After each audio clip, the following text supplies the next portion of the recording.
everybody. Today I am setting up to do some jewelry photography for a call for entry that is due on Friday. And this particular call for entry is asking for the photos to be done on a white background. Now, I have a love-hate relationship with white backgrounds in jewelry photography. On the one hand, I absolutely love them because it gives you the most flexibility in terms of repurposing the photograph for other things. So for catalog work or for website or for setting up your store, and it gives you a universal background that works really, really well in a lot of different settings. The hate part of this relationship is that I find it really, really difficult to get decent photographs without a lot of photo editing. Now, I have used a whole bunch of different photography setups over the years, some of which work better than others. So the one I'm going to be using today is the one I use the most often, because it gets me the closest to what I want to achieve and minimizes the amount of photo editing that I want to do.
Now, I would really love to be able to tell you all about the photo kit that I use here. It's from a company called Moda House.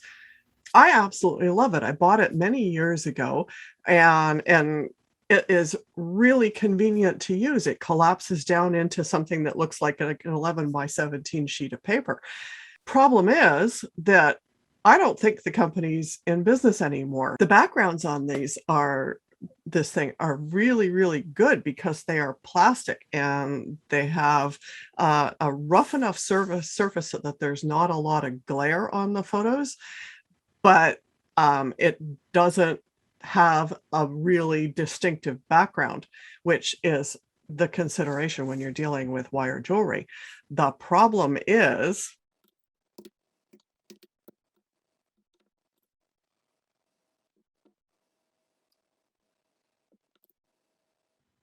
on Facebook, their last entry was in 2017. And when you click on their website link,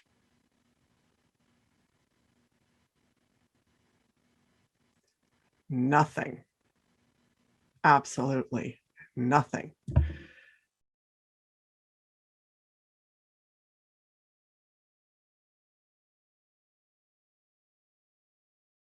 So the last time I was actually able to find any of this particular product, they were selling from wholesale only. They weren't selling to the general public anymore.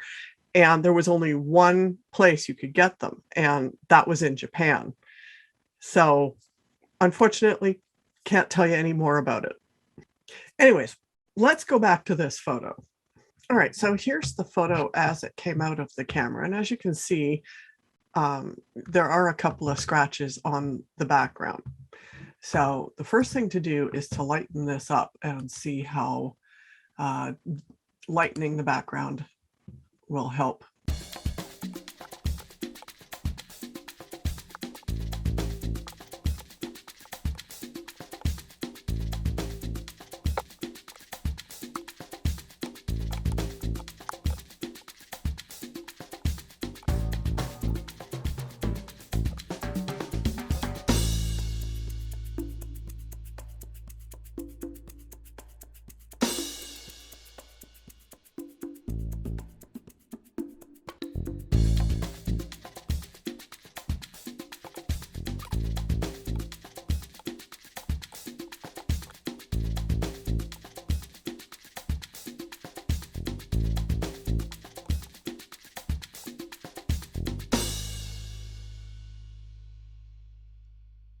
So that gives you a little bit of an idea of what kind of challenges there are in photographing wire jewelry on a white background. If you'd like to find out more about photo editing, I have a course available on my website, thetaoofwire.com, and you can find the link for that in the description below this video. Thanks for watching today. I'll see you next time. Since you made it all the way to the end of this video, please take this coupon and help yourself to a discount off the course that was mentioned. Thanks again for watching.